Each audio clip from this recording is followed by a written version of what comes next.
audiencia pública de reconocimiento del recurso de casación dentro de la causa número 182-2021-02382, seguida en contra de los procesados Marco Antonio León Coro y Braulio Alexander Coro Isa por el presunto delito de robo en grado de tentativa.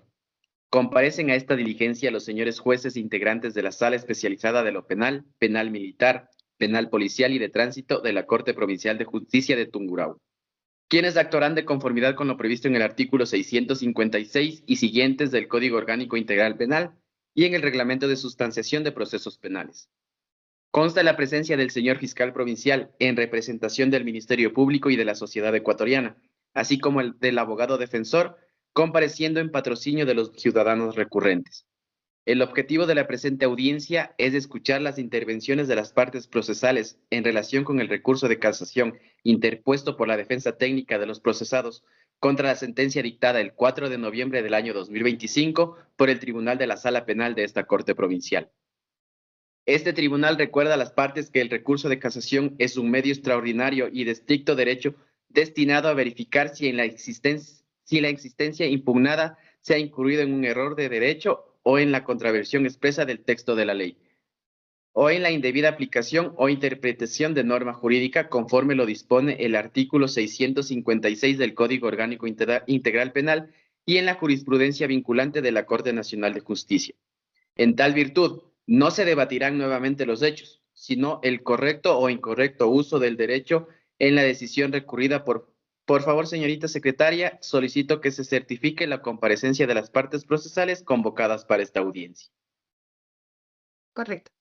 Señores jueces de la Sala de lo Penal de la Corte Nacional de Justicia, siendo el día y horas señaladas martes 4 de noviembre del 2025 a las 20:54 para esta presente diligencia, audiencia de sustanciación de recurso de casación, se encuentra por una parte los señores Marco Antonio León Coro y Braulio Alexander Coro Isa, en calidad de recurrentes, conjuntamente con su defensa técnica el abogado Diego Narváez. Comparece como parte de la Fiscalía General del Estado el señor abogado Kevin Tapia, en calidad de representante de la Fiscalía General del Estado. Así también comparece por otra parte la víctima, Guillermo Santamaría Castro, conjuntamente con su abogada, la señora María Fernanda Castellanos. Esas son las partes procesales que se encuentran dentro de esta sala de audiencias. Señoría, dentro del día y horas señalados. Le devuelvo la palabra. Muchas gracias, señorita secretaria. Una vez que se ha contado la comparecencia de las partes procesales para esta diligencia, corresponde a este tribunal instalar la misma, para lo cual se le recuerda a las partes procesales que al ser un recurso de casación técnico, la sustanciación se manejará en un lapso de 10 minutos por parte procesal. ¿Está de acuerdo, señor recurrente? Estoy de acuerdo, señor juez. ¿Está de acuerdo, señorita recurrida? Estoy de acuerdo, señor juez. Dentro de esta audiencia instalamos la misma, para lo cual concedo la palabra en calidad de recurrente de los procesados Marco Antonio León Coro y Braulio Alexander Coro Isa. Concedo la palabra al doctor Diego Patricio Narváez Naranjo. Muchas gracias, señores miembros del tribunal. En primera instancia, muy buenas noches con todos los presentes, Fiscalía General del Estado, Defensa Técnica de la Víctima y personas presentes dentro de esta sala. El día de hoy hemos comparecido con el fin de sustentar la interposición de un recurso extraordinario denominado casación. En este recurso ataca la sentencia emitida por la Sala de lo Penal de la Corte Provincial de Tungurahua el día 4 de noviembre del 2025 a las 20:30. Señores miembros del tribunal, para poder evidenciar los errores de derecho que incurre la sentencia en análisis, es indispensable traer a colación los 3 presupuestos de la Corte Nacional de Justicia que ha señalado como indispensables para fundamentación del recurso de casación. Primer presupuesto es la determinación de la parte esencial de la sentencia donde se encuentra el error. Señores miembros del tribunal, tomemos la sentencia dictada por el tribunal en la que dentro del numeral 11º vamos a poder evidenciar inminentemente que existe el error injudicando. Este error injudicando se subsume a una de las 3 clasificaciones que dogmáticamente la ley nos permite, que es contravenir a la ley. Pero, ¿por qué motivo vamos a determinar? Por el error se encuentra en el numeral 11º. Al hacer una lectura prolija del numeral 11º, podemos encontrar la parte esencial donde se encuentra el error. Su señoría, una vez que se ha podido determinar la parte esencial donde se encuentra el error, es indispensable ahora como segundo requisito que conforme señala la Corte Nacional de Justicia, confrontar la interpretación realizada por el tribunal con la interpretación que literalmente la norma señala. En el caso del análisis, es indispensable subsumirnos en el numeral 11º de la sentencia venida en grado y que por motivo vamos a hacer una confrontación.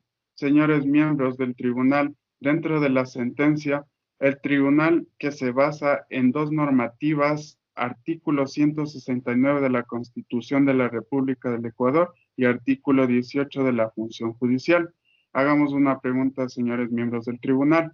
La sentencia 1158 señala el estándar de la motivación. Dentro de este estándar de la motivación, el doctor Ali Lozada, quien fue en ese entonces presidente de la Corte Constitucional, señaló lo siguiente: para que exista una motivación es indispensable tener una fundamentación normativa suficiente. Para que se subsume hablar de la motivación normativa suficiente, es decir, que la normativa debe ir adecuada a los hechos.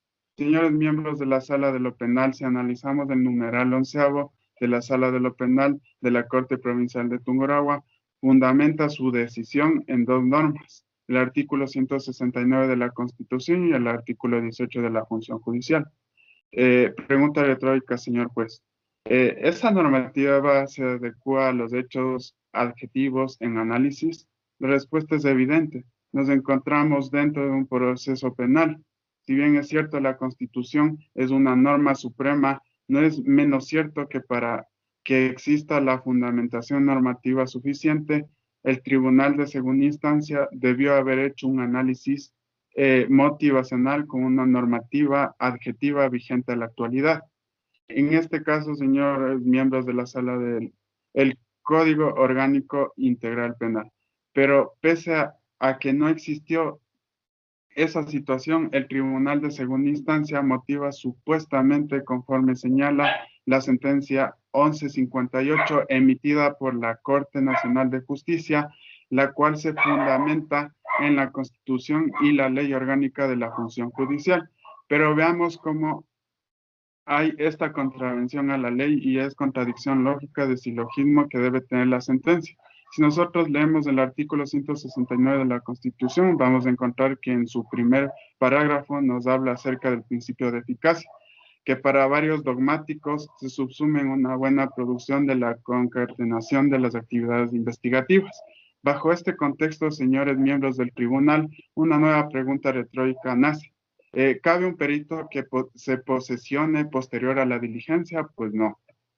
La segunda pregunta retórica, señores miembros del tribunal, ¿se puede denominar eficacia en la actividad procesal al momento que un perito se posesione posterior a la diligencia? Pues no. ¿Y por qué motivo esto, aparte de reunir una motivación insuficiente, se subsume a uno de los errores, la cual da paso al recurso de casación, que es contravenir a la ley? Su señoría, analicemos el artículo 449, numeral 8º y 9º del Código Orgánico Integral Penal. En dicha normativa, de manera explícita, señala que es obligación de los órganos auxiliares la investigación, es decir, los órganos auxiliares de la Fiscalía General deben posesionarse en los días y horas señalados por la autoridad. El caso en análisis, los miembros de la fuerza pública se posesionan el 1 de diciembre del 2020, más el reconocimiento del lugar de los hechos se realiza el 31 de noviembre del 2020. El mismo tribunal, señor juez, se responde que es ilógico pensar que se posesione un perito posterior a la fecha de diligencia, es decir, su señoría, existe una contravención a la ley. Se evidencia de manera clara que si bajo contexto, pese a que existe una normativa clara, precisa, que habla sobre la forma o la aplicabilidad del caso en análisis, la sala utiliza un artículo que en primera instancia, y como se ha mencionado anteriormente, no se adecua a los hechos de manera objetiva. En segunda instancia, suprime de manera sagaz uno de los principios que afecta a procesar, y en tercera instancia no se relaciona con la materia en análisis. Al contrario, en este argumento, señor juez, se ha evidenciado que existe normativa clara y expresa para el caso en análisis en torno a la posesión del perito posterior a la diligencia, lo cual, al producirse este contexto, el Tribunal de Segunda Instancia dio validez probatoria a una pericia que carece de licitud, legitimidad y legalidad. Bajo este contexto, es evidente que la primera causal de casación se ha operado dentro de la sentencia, la cual ataca al presente recurso. Por lo expuesto, señores miembros del tribunal, solicito de manera más comedida se case la sentencia avenida en grado, se acepte mi recurso de casación y se determine la carencia de validez de esta pericia con relación al reconocimiento del lugar de los hechos, y al no haber objetividad dentro del elemento subjetivo en análisis, menos se puede hacer el proceso de reprochabilidad. Solicito que se rectifique el estado de inocencia de mis defendidos. Gracias.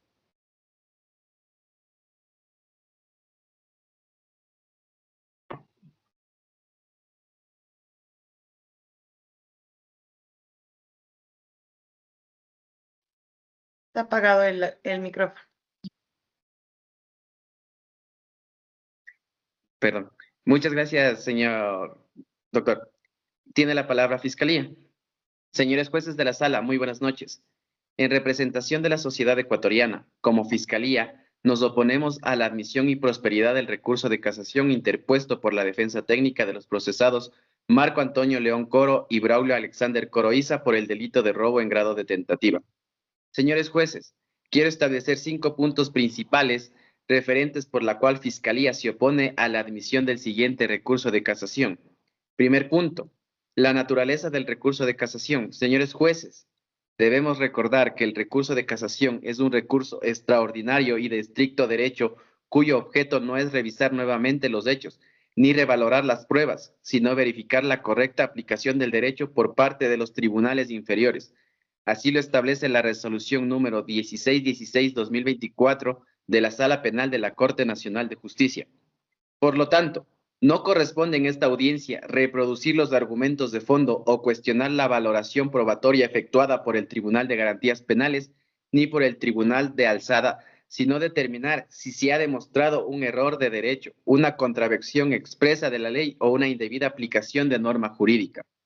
La defensa, en su extenso recurso, se ha limitado a reiterar argumentos de apelación, pretendiendo transformar esta audiencia en una tercera instancia de revisión de hechos, lo cual no es compatible con la naturaleza del recurso de casación.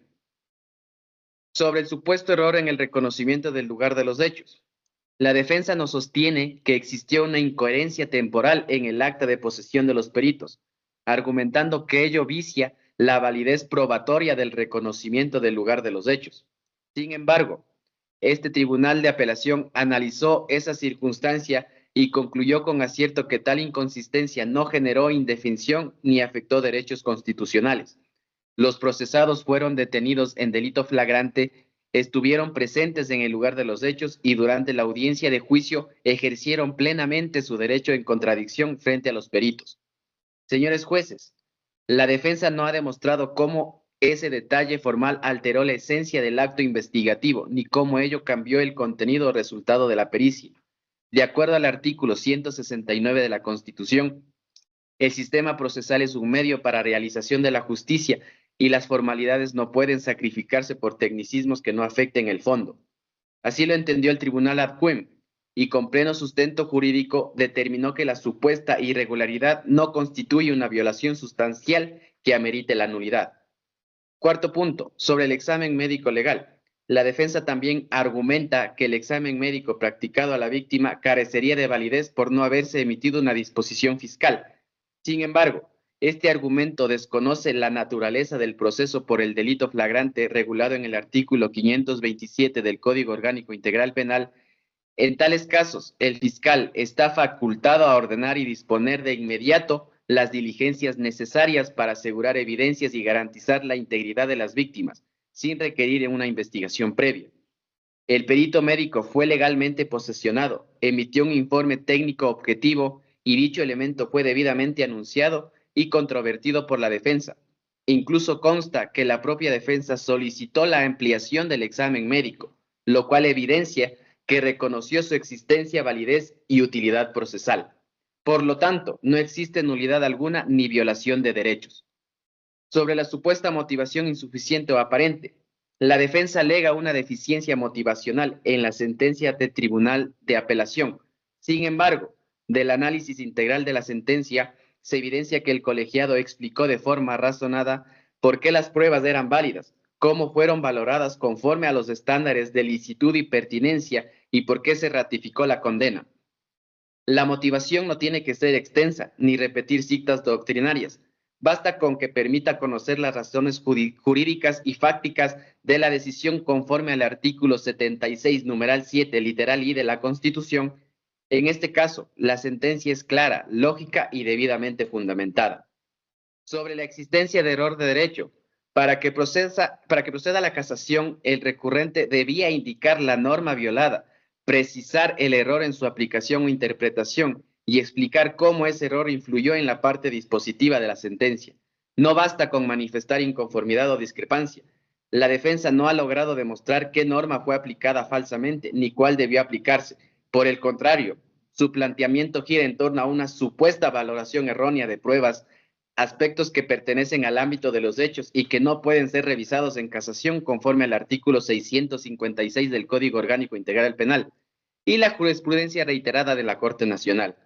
Señores jueces, este recurso carece de técnica casacional, no demuestra un error de derecho y pretende utilizar este medio extraordinario para reabrir una discusión fáctica ya resuelta por 2 instancias judiciales. Por todo lo expuesto, solicito muy respetuosamente su señoría a esta sala que declare improcedente el recurso de casación interpuesto por la defensa y en consecuencia ratifique la sentencia condenatoria emitida por el Tribunal de Garantías Penales de Tungurahua y confirmadas por el Tribunal Adcuem. Con ello, se garantiza el principio de seguridad jurídica, la tutela judicial efectiva y el respeto al debido proceso en todas sus fases. Muchas gracias, señores jueces. Muy amable, señor fiscal. Tiene la palabra la defensa técnica de la víctima Guillermo Santamaría Castro. Doctora María Fernanda Castellanos, tiene la palabra. Muchas gracias, señoría. Señores jueces de la Sala Especializada de lo Penal, de la Corte Nacional de Justicia, nos encontramos dentro de un recurso extraordinario de casación. Conforme al caso, en análisis son 3 los presupuestos que debía haberse demostrado el recurrente. Dentro de esta audiencia, primero, determinación del error. Dentro de la sentencia en análisis, el casacionista señala que el error se subsume en la falta o una presunta fundamentación normativa. En segundo lugar, señores jueces de la sala, esto no contraviene o no atenta a contravenir a la norma de manera expresa, pues si bien es cierto, el casacionista ha señalado que no se ha dado la debida motivación, lo es menos cierto que el Tribunal de Segunda Instancia motiva en base al artículo 169. Y menciona que este artículo 169, la omisión de formalidades, no sacrificará la justicia. Bajo este contexto, señores jueces, no se ha podido evidenciar la contravención a la ley de la ley que presuntamente el recurrente señala, que existe la omisión a la norma. Otro contexto indispensable que se debe analizar al momento de se sustancia un recurso es que este tipo de recurso es de carácter técnico, y al ser un recurso de carácter técnico, lo indispensable es que se pueda, de manera clara y objetiva, determinar cómo se puede ver el error en derecho. Bajo este argumento, lo solicitado por el recurrente, asidero jurídico, pues se ha fundamentado de una manera técnica lo que se solicita para el recurso de casación. Por todo lo expuesto, señores miembros de este tribunal, solicito que se rechace el recurso de casación y se ratifique la sentencia venida en grano.